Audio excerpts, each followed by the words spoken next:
look at your food and wonder, where'd you come from? Not like which market did you come from, but the actual history of your favorite meals?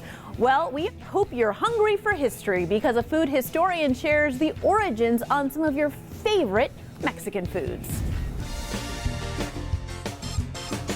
Food covers all our senses: taste, smell, feel, and now we can hear. All about the history of some of the foods we love. I got completely obsessed with studying everything food history. Food historian Maite Gomez Rejon, along with her co-host Eva Longoria Baston, are traveling through Mexico, uncovering interesting facts about some of our favorite Mexican staples on their new podcast, Hungry for History. People love to eat, love to talk about food, love to think about food. So I think it just gives people a little bit of food for thought. So grab a chair at the dinner table because we're running down some favorites, starting with the corn tortillas' rise to fame.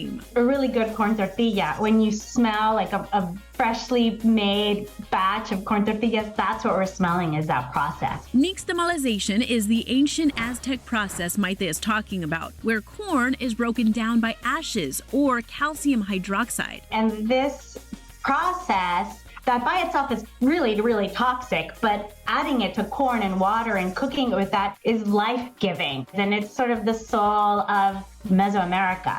And giving us all life, the beloved flour tortilla, which came after the Spanish conquest in 1519. So it's much newer. You're making something that you've been making forever, but using a new grain. And now, wow, this is the original fusion food. Maite says that other cultures also influenced the flour tortilla. A lot of Jews that had, moved to Mexico with the conquest had moved north, and it's sort of like the equivalent of the matzah bread. So many stories there.